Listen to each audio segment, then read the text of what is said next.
ఇది ఎవరు నేర్చుకోవాలంటే మీ పిల్లల దగ్గర నేర్చుకోవాలి. నా వయసులో వాళ్ళకి చెప్తున్నాను, ఇది నేర్చుకోవాలంటే మాస్టర్ల దగ్గర నేర్చుకోవాలి. ఇది మన పైన ఉన్న వాళ్ళకి తెలియదు, ఇది మన కింద ఉన్న వాళ్ళకి తెలియదు. నిజమేనా? జస్ట్ 3 సంవత్సరాలు అడుగు పెట్టబోతున్న పిల్ల తెల్లారు లేస్తే సెల్ ఫోన్ అవుతూనే ఉంటుంది. అర్థమవుతుందా? ఆ సెల్ ఫోన్ లాక్కుంటే బాధపడుద్ది. ఏది కావాలో అదే పెట్టుకుంటుంది. ఇందులో ఏది పెట్టాలో తెలుసు, మనకే తెలియదు. ఒకరి చేపు ఒకరి చేత పోను, ఒకరు ఒకరు కొడతాం. నిజమండి, నేను చూశాను. ఏంటి జ్ఞానం ఎలాగొచ్చింది వీళ్ళకి? నువ్వు నేర్పేవు. అబద్ధాన్ని ఎంత స్పీడ్గా పరిగెడుతుంది చూడండి. అంటే తెల్లారు లేస్తే ఇది అబద్ధమా కదా?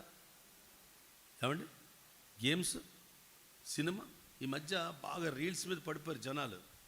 బాగా ఒకరోజు రీల్స్ వదిలేసి కళ్ళు మూసుకుని ప్రార్థన చేసుకున్నాడు. రాత్రి దేవుడు మీతో మాట్లాడతాడు.